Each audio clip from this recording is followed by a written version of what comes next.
Okay, I'm here in Goodwood Revival on Sunday, the 10th of September 2023. We're here with Simon Kidston, famous person in the automotive community. We've been looking for this guy for many years and we've finally tracked him down, standing next to not only a 250 GTO. Simon, thanks very much for chatting with us today. Emanuel, good to be here. Yeah, great to be here. We understand the value of these cars in dollar terms, but we really want to understand for our community what it's like to drive these things and really what interests people about this ultimate goal of attaining or driving one of these vehicles. Like, what's it like? The reason these cars were desirable, became collectible in the first place, when they were just second-hand racing cars, is that they're very usable and they flatter a driver. They make you feel good about driving. It was always said about a GTO that it made an average driver feel great and a great driver invincible. And there was no one thing that this car did that was way better than the opposition. It just did everything really well. It's got a great and almost unburstable engine. It brakes well, it handles beautifully, it drifts easily. And I'm sounding like a racing driver, which I patently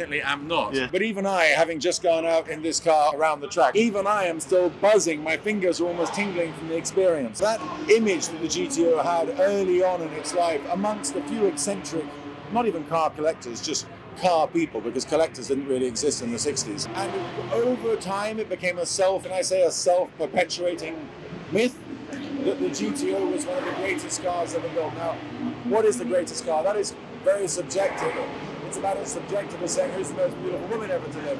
And equally, if we all have the same opinion on that, well, there wouldn't be many people around. I'm a fan of this, but I'm a fan of it because of the way it drives and because of the history of these cars. And seeing this driving around here today when it first raced here 61 years ago, and it's the only white GTO, so it's very easy to spot. That for me was emotional. Values go up, values go down. Hopefully in the longer term, the trend is upwards, which is what pays my mortgage and keeps these cars alive. But I don't think the first focus should be on the value of the car.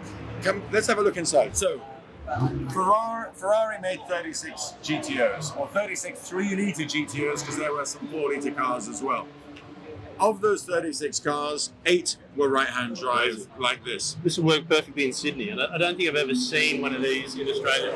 I don't even know if 250 GTO has ever made it. That's a very good question to which I should know the answer, and I don't. Was there ever a GTO in Australia? I don't know. No. I'm sure somebody will comment and tell us. But as you can see inside, it's very, very basic. No carpet, just a bit of rubber matting. No headlining. There aren't even any seatbelts in this car. You just get these sliding windows, nothing fancy. There's no speedometer. There's just a rev counter. You're supposed to be going flat out all of the time.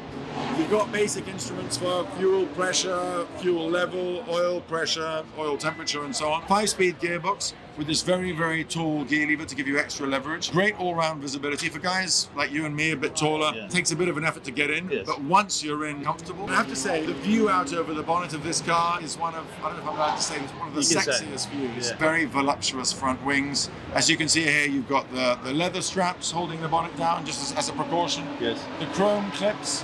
The plexiglass air scoops bringing air in as well. How do you feel about these cars going to auction, and what sort of interest do you think that's going to have? Is it going to have institutional interest? Is it going to have collector interest? And is there anybody there that is going to be able to attain this for the normal person? We're talking about the billionaires of the world. This is their marketplace. You probably have to be a slightly abnormal person to want to spend that amount of money on a car. But beyond successful, you have to have a very different mentality to want to spend that much money on a car.